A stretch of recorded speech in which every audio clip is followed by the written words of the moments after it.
nosotros representa una de las voces importantes en el elenco que conforma esta filmación, y traemos una serie de preguntas para que usted pudiera, a la luz de la escritura, aclararnos algunos conceptos que son importantes en relación a nuestra temática, la crisis en el púlpito. Y para iniciar, Pastor Eric, quisiera preguntarle puntualmente cuáles son los requisitos que debería reunir un candidato al ministerio.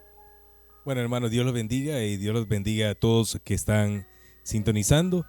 Los requisitos están en la palabra de Dios. El Nuevo Testamento nos enseña el apóstol Pablo que el hombre de Dios tiene que reunirlos. Entre ellos, pues habla que no debe ser un neófito. Nos enseña también que debe ser marido de una sola mujer, que debe gobernar bien su casa.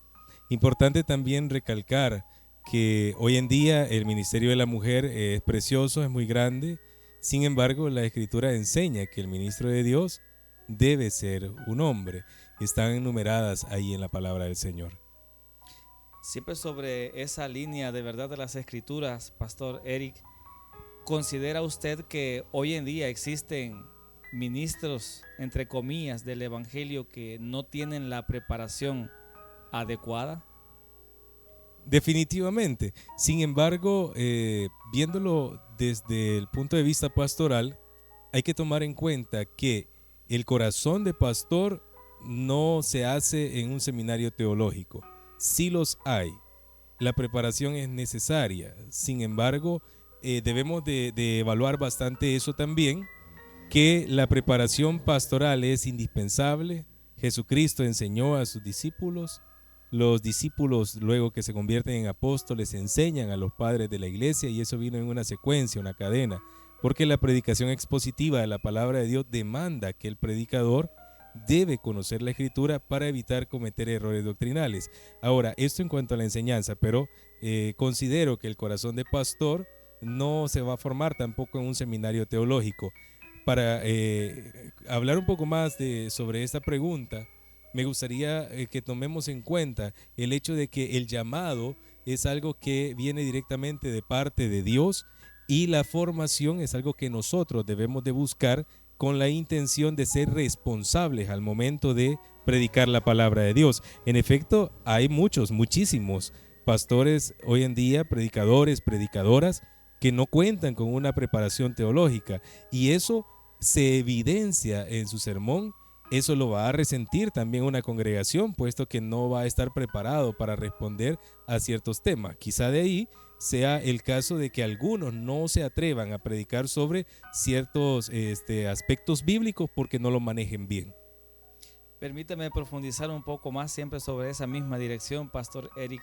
¿Considera usted que hay hombres que están en los púlpitos o en los altares que no han sido llamados por Dios, pero están ejerciendo el ministerio? Bueno, hasta cierto punto llegará a ser gracioso, porque algunos se han metido al ministerio, no es que Dios los llamó. Y vuelvo a hablar de los resultados. Sí hay muchas personas que no han sido llamadas al ministerio, pero están al frente, están liderando. Quizá tienen otras motivaciones para haberlo hecho, o han creído tener un llamado y en el camino se han sentido quizá como desmotivados y no han continuado adelante. Pero aquellos que han recibido el llamado directamente de Dios, a pesar de las circunstancias, se han de mantener. Sí habrán muchas personas, pero considero que es algo que en el camino cada predicadora se va a dar cuenta si tiene o no el llamado de Dios. Lo que no va a funcionar es un ministerio donde la persona que está liderando no tenga un llamado de parte de Dios. Cuando el Señor buscó a sus apóstoles, Él, de una manera bastante minuciosa, seleccionó a todos los que habría de estar cerca de su ministerio, incluido a Judas Iscariote, porque este hombre iba a cumplir parte de las profecías del Antiguo Testamento. Considero que el llamado es indispensable para el éxito del ministerio, pero sobre todo para que aquella congregación que está siendo dirigida pueda también tener una enseñanza bíblica teológica. Siempre sobre esa misma intención de la pregunta, Pastor Eric, ¿qué consecuencias podrían resultar en un contexto de la congregación cuando se tiene a un ministro de Dios, vamos a decirlo así, que no cuenta con ese respaldo o aprobación de Dios? ¿Cómo se traduce eso en la vida activa de la iglesia? Primeramente, en ovejas, personas que están emigrando de congregación a congregación. Lo que es peor, quizás saliendo de una congregación donde se está predicando el evangelio y van a parar a lugares donde son engañados, ya que no habrá una solidez en el conocimiento de las escrituras. Si el predicador no tiene una preparación adecuada, no busca la llenura del Espíritu Santo, estudiar la palabra, las personas que reciben aquel mensaje van a tener un mensaje liviano, van a tener un mensaje tal vez con verdades a medias, van a tener un mensaje donde se les está enseñando lo que desean escuchar, pero no lo que necesitan escuchar. Van a tener un mensaje donde doctrina, bases doctrinales no hay, puesto que el predicador no las conoce. Incluso van a ser personas que van a dudar de temas fundamentales de la fe, como por ejemplo la salvación, su relación con Dios, el vivir en el Espíritu, la llenura, el bautismo del Espíritu. No van a lograr conocer como la escatología, por ejemplo. Entonces los resultados serán graves en la vida de una congregación, porque será muy inestable. Cuando venga la tribulación, las pruebas que nos habla el Señor a través del apóstol Pedro, no estarán preparados para poder resistir. Pastor Eric, por todo lo que usted me ha mencionado hasta el momento, me atrevo a preguntarle también, ¿qué opinión le merece a usted cuando se heredan los ministerios? Bueno, tal vez hay que ser un poco respetuosos con eso. Voy a ir primero a la Escritura. En la Escritura, en el Antiguo Testamento, el sumo sacerdocio era heredado, pero fue algo que Dios así lo instituyó. Hay que también marcar límites, ¿verdad? Porque a veces tratamos de copiar cosas que están en la Escritura que probablemente no puedan ser aplicadas en el ministerio actual.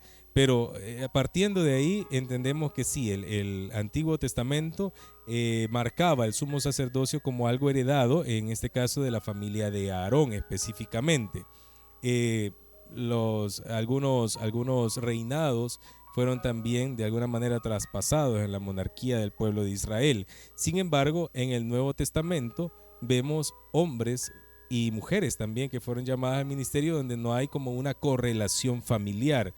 En la actualidad tenemos sí muchos ejemplos de congregaciones entre grandes y pequeñas que van como heredando ese ministerio, a veces por legado, a veces porque ha sido una familia fundadora quien trabajó, y creo que debe verse con un poco de respeto siempre y cuando quien vaya a continuar el ministerio esté plenamente enfocado en los negocios del Padre, estoy hablando de nuestro Padre Dios, y no en intereses personales. Si vamos enfocados siempre en la predicación del Evangelio, si estamos siempre enfocados en llevar el nombre de Jesucristo en alto, si está cerca un sucesor, un hijo o algo, pues qué bueno, qué bueno. En la primera epístola del apóstol Pablo a Timoteo, en el capítulo 3, Pastor Eric, el texto sagrado nos dice que si alguien anhela obispado, buena obra desea. ¿Qué opina usted de las falsas motivaciones que animan a una persona X a poder postularse como un candidato al ministerio? Bueno, mi opinión sobre este tema es que tal vez la inexperiencia podría llevar a personas a tener esas motivaciones falsas. No sé, reconocimiento, fama, entre comillas, porque no siempre la va a haber, intereses económicos. Tal vez el hecho de ganar un reconocimiento ante la sociedad, no sé, podrían haber diferentes y muchas causas que puedan motivar a una persona a ingresar al ministerio. Cualquiera que sea la motivación, si no es un llamado genuino, llevará al ministerio al fracaso o a tener congregaciones con alguna especie de terrorismo religioso. Me refiero a intimidar a través de pasajes sacados de contexto a una congregación que se mantenga sujeta a lo que el pastor dice, Tal vez podríamos tener también congregaciones que luego se sienten defraudadas porque el que está al frente no está pastoreando en realidad. Si lo que lo motivó a llegar ahí no fue guiar la iglesia del Señor y que hayan más almas para Cristo, entonces se convertirá únicamente si es muy elocuente en un buen predicador, pero no va a pastorear.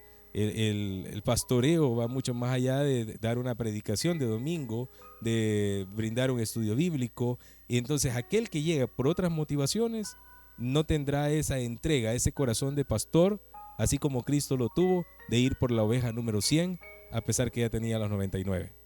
¿Considera usted que en El Salvador aún se sigue predicando la sana doctrina? Sí, hermano. Hay un remanente, y esto considero que es gracias al autor, el Espíritu Santo. Hay un remanente que se mantiene desde la iglesia primitiva. No tiene nombre, por supuesto, pero sí hay hombres y mujeres al día de hoy que gracias al Señor sigue conservando acá en El Salvador, muy ciertamente fuera también, para poder llevar ese mensaje de la sana doctrina, ese mensaje del Evangelio, como Pablo lo menciona en Corintios capítulo 15, del 1 en adelante, el Evangelio que predicamos, que Cristo murió y que también resucitó. Hay hombres y mujeres que se mantienen hasta hoy como un remanente fiel. Lastimosamente, tal vez sea un remanente pequeño, no insignificante, pero sí pequeño, ya que hemos como metido mucho sincretismo al altar, mucho sincretismo en la predicación, y hemos hecho una mezcla de aquí, de allá, de lo que oímos, no discernimos. Pero ese remanente el Espíritu Santo lo mantiene, y aquí en El Salvador también hay hombres y mujeres entregados al Evangelio, a la verdadera causa que es Jesucristo, a llevar más almas delante de Él, a que más personas se salven. Ese remanente que viene incluso en los tiempos que hubo de la persecución romana después de la partida de los apóstoles, que se mantuvo durante siglos y siglos, que viene a tomar fuerza en los tiempos pre-reforma, durante y después de la reforma, donde luego se levantan muchas congregaciones también. Sí los hay en El Salvador, tal vez pocos, pero los hay. Muy bien. Eso me motivaría también, Pastor Eric, a preguntarle lo siguiente. Cuando no se predica lo que es sano, evidentemente caemos en cuenta que estamos escuchando herejías y muchos vientos que también azotan a la iglesia. Quisiera saber qué opinión le merece a usted sobre la verdad que debe estar acentuada en el pueblo de Dios. ¿En qué sentido? Hay muchas congregaciones que de repente, cuando se les predica acerca de el verdadero rostro o la personalidad de Dios que uno encuentra en las Escrituras, el pueblo no lo acepta, el pueblo no lo tolera porque piensan que esa no es la imagen del Dios verdadero. ¿Qué opinión le merece a usted? Bueno, aquí comienzo mi respuesta con una pregunta. ¿Qué estamos buscando de Dios? Ahora hablemos de la motivación que una persona puede tener para buscar de Dios. Cuando nosotros vamos buscando cualquier cosa que no sea salvar nuestras almas, entonces vamos a tener estos resultados. Todo lo que vemos hoy es porque muy probablemente estamos esperando de Dios cualquier cosa menos nuestra salvación.